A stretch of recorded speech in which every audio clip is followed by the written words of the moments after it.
This morning I'm going to deviate from my normal sermon series I've been doing through 1 Timothy to just share some things about the theme of living with honor.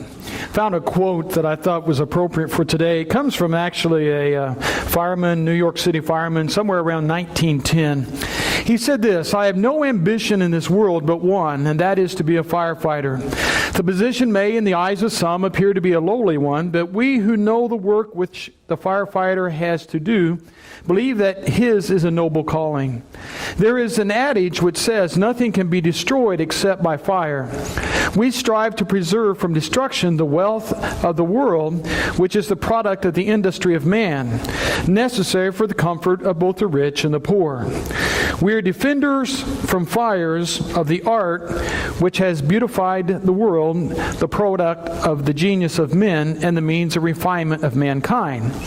But above all, our proudest endeavor is to save the lives of man, the work of God Himself. Under the impulse of such thoughts, the nobility of the occupation thrills us and stimulates us to deeds of daring, even as the supreme sacrifice. Such considerations may not strike the average mind, but they are sufficient to fill to the limit our ambition in life and to make us serve in the general purpose of human society." My favorite line in that quote is the one that says, "Our proudest endeavor is to save the lives of men, the work of God." It's an honorable thing to live a life of honor. And that's always very important, to live a life of honor, whether you're a fireman or whether you're a neighbor or whether you're a friend or maybe you're work in the office. Wherever that is, God calls His people to live lives of honor. So today I'm going to share very quickly a story that I thought was only appropriate as we shared together. It's about three guys in the Old Testament by the name of Hananiah, Mishael, and Azariah.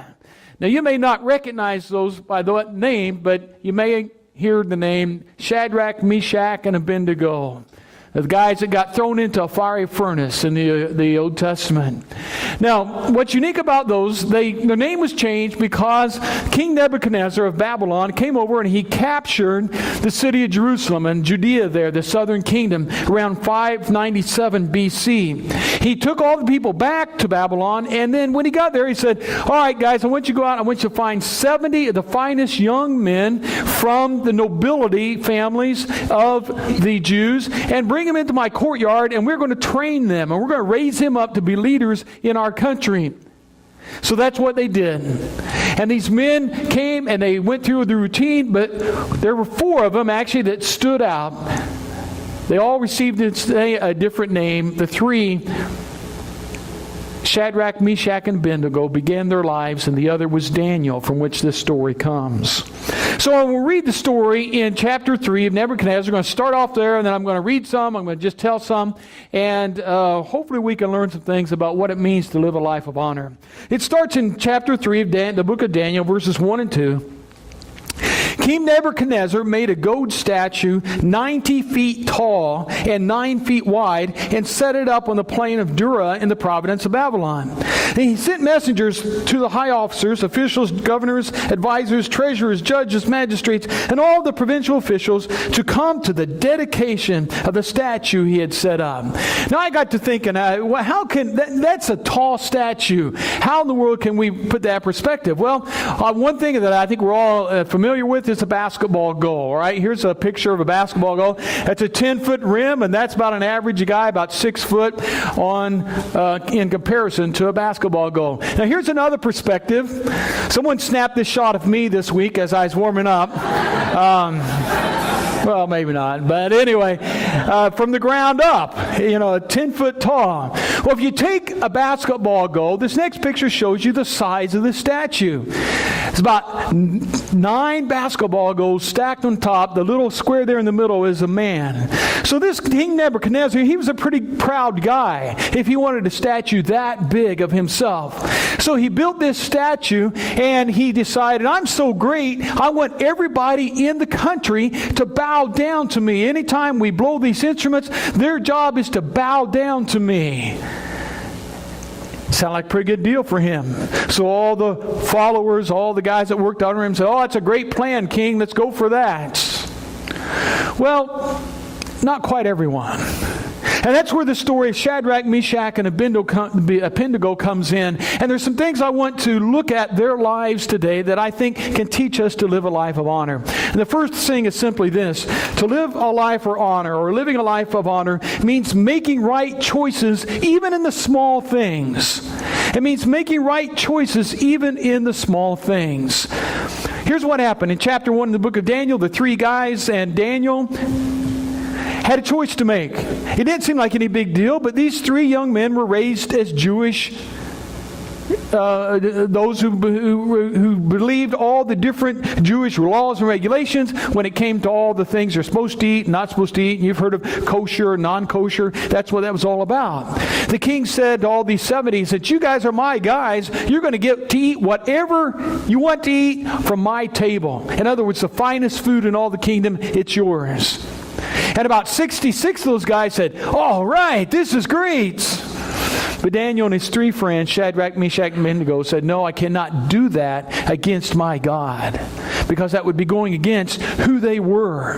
And they said, "King, no, let us eat vegetables instead." And they said, "Okay." And to make a long story short, in verse 17 of chapter 1, this is what happened because these guys decided to eat their vegetables instead of eating all the other stuff. To these young men, God gave knowledge and understanding and all kinds of literature and learning. And then they became outstanding, and the king put them in charge of all the affairs of Babylon. Seemed like a small thing. What are you going to eat for supper? But it was actually a big thing because it went to the heart of who they were. Living a life of honor means making the right choices even in the seemingly small things of life. You're at a store and they give you too much change and you recognize that. Do you put it in your pocket and say, "Oh, that's a bonus. They'll buy me a Coke today," or something like that? Or do you say, "No, I'm sorry, you gave me too much"? Small things make a big difference. And these guys said, "No, we're going to honor our God," which turned out to be a very big thing because God honored their faithfulness in the small things and gave them honor in the large things. And they became rulers over the country of Babylon. We need to live lives of honor. We need to make right choices, even the small things of life. Even when people aren't watching. Even when nobody will know. God still knows. And God honors those who make the right choices in the small things of life. The second thing, as the story goes on, he gathered all the people together. Living a life of honor may bring scrutiny. May bring scrutiny rather than just blending in. What happened was they had this big ceremony. All right, we're going to blow the trumpets, and now everybody bow down. And everybody did. The scripture said all people from all nations and language and peoples, they bowed down. But then some of the advisors went to King Nebuchadnezzar and said, "You know what, King Nebuchadnezzar? We saw three guys that did not bow down." Well, who would that be? Well, it was Shadrach, Meshach, and Abednego. You see, I think the other guys were jealous of Shadrach, Meshach, and Abednego. Who are these three boys come from a foreign country and now they're in charge of all the affairs of Babylon? How can we get rid of them? Can't you hear them plotting? Thinking, all right, well, we can maybe get them this way or we can get them that way. Look what happens there in verse 12. But some of them are Jews, but there are some Jews, Shadrach, Meshach, and Abednego, whom you have put in charge of the province of Babylon. They paid no attention to you, your majesty. They refused to serve your gods. They do not worship the gold statue you have set up. They were being watched. And I think what's interesting, the only thing that they could find to attack them on was their faith. They didn't say, "King, these guys, I saw they did not pay their taxes this last year." No, it wasn't that. "I saw them speeding on their camels all through town."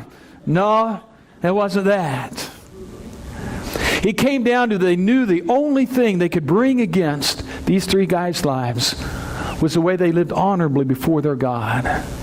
And their lives were under scrutiny. I think we need to remember, if we're followers of Christ, our lives are under scrutiny. God places upon us a responsibility, as our mission is to be the hands, feet, and heart of Jesus. We must always remember that what we do and what we say and how we act sets us apart one way or another. And if we're to live honorable lives, we need to be aware that people are watching. And it does make a difference. I remember several years ago, Charles Barkley, when he still played for the NBA, was kind of known as the bad boy of the NBA. And one day somebody was interviewing him and said, "Oh, Charles, don't you understand that you're an example to all these young kids and they're looking up to you?" He said, "Hey, it's not my job to be an example to all these kids." But he was, whether he wanted to admit it or take the responsibility or not.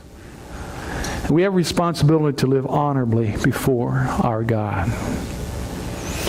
Well, King Nebuchadnezzar got pretty upset that they did not do this. And that leads to the third thing about living an honorable life. And it simply means this. It means trusting God, even in the midst of the fire.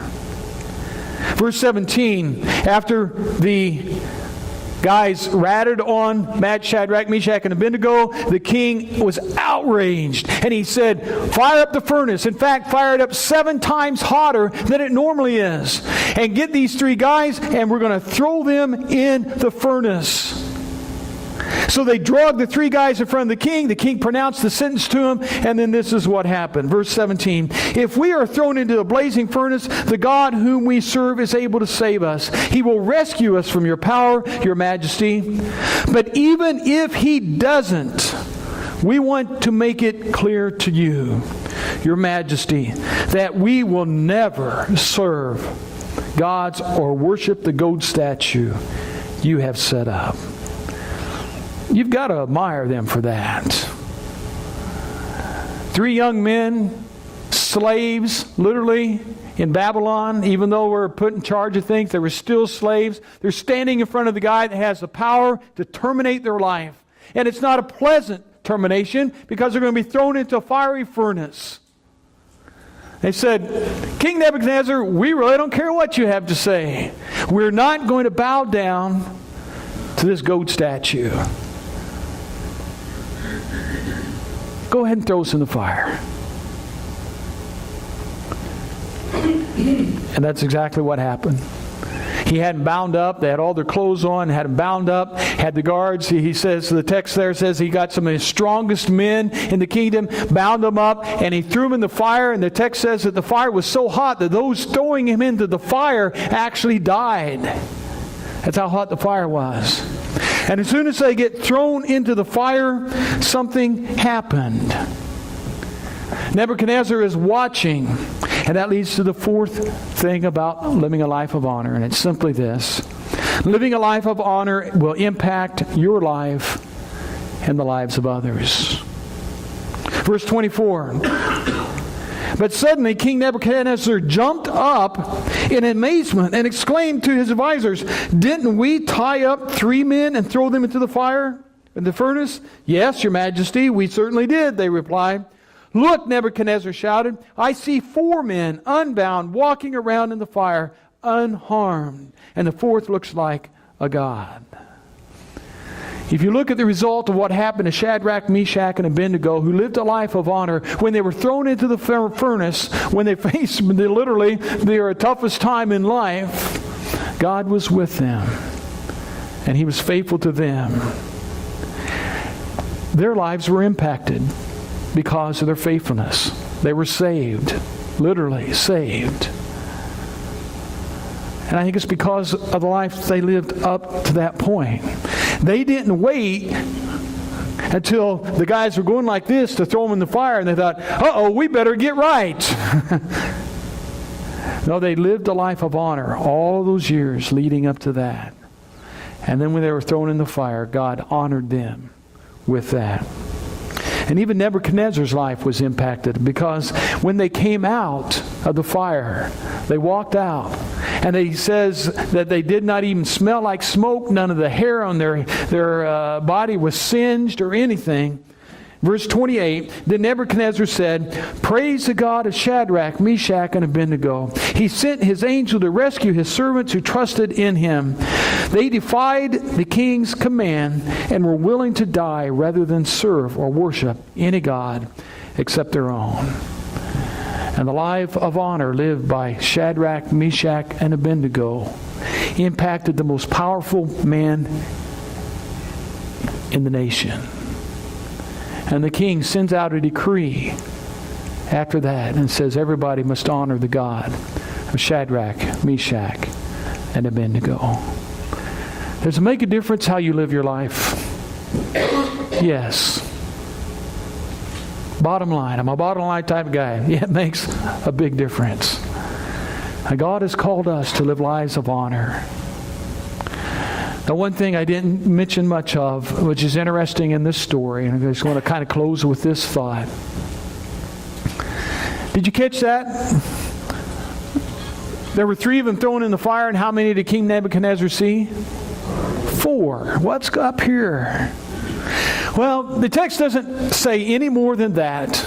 But Bible scholars will go on to say that they either believe it was an angel or it was actually the Son of God himself who came and rescued them from that fire. And I love that imagery. I love that thought. Because probably somewhere along the way, we may not literally get thrown into a fire. Hopefully not.